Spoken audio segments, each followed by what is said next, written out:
se preci doselili iz Slovačke. Najviše ih je u Kutjevačkom, Kaptolačkom i Jakšićkom kraju. Sve njih okuplja Matica Slovačka Kukućin Kuntarić iz Jakšića. Rajsavac je selo na glavnoj cesti između Požege i Našica. Potkraj 19. stoljeća, zbog plodne zemlje, baš su to područje za svoj novi dom izabrale slovačke i ponekad češka obitelj. Danas ondje mnogi imaju slovačko podrijetlo. Mjesto ugodno za život i druženje, kako stanovnici vole reći. Ima nekoliko udruga i društava. Slovaci tu žijú spoločne s ostatnými, spolupracujú, sú veľmi pracovití. To je taká jedna, povedzme, dedina, ktorá môže odrobiť všetko, čo je potrebné. To je taká, ako jedna rodina, povedzme, dedina ako rodina. Zahvaljujući Matici Slovačkoj i tradicionalnoj priredbi Slovaci Slovacima, selo Rajsavac svakog ljeta oživi. U goste im dolaze mnogi umjetnici.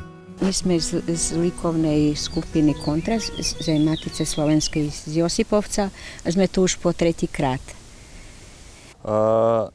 Teraz som robil akryl na platne. Páči sa mi tá technika, pretože je rýchlo môžem urobiť nejakú svoju prácu, pretože takéto manifestácie traju len jeden deň. Matica Slovačka iz Našica prije 5 godina počela je oživljavati drotarsku umjetnost. Svoje umijeće ukrašavanja žicom pokazali su u Rajsavcu. Ale drotari boli ve slovenske prvi ľudia, kjer išli robiť uporabne predmeti, opletali se s drotom, jer se z drota robili šecko, tako da to im bola izvor zaradi. I mi smo prvi ve Hrvatsku počali robiti drotarsku radionicu. Zahvaljujući djelovanje Matice, u Jakšićkom se kraju više radi na očuvanju tradicije i običaja, ali i učenju materinskog jezika.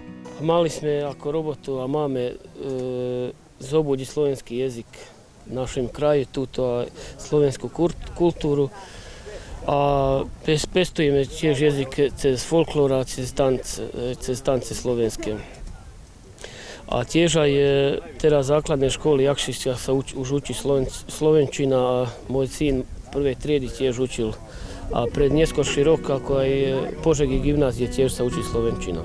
Slovaka koji govore materinskim jezikom prema našem posljednjem popisu stanovništva ima oko 3800, a u općini Jakšić samo ih je nekoliko. Zbog toga su priredbe poput ove, na kojima se njeguje slovački, iznimno važne.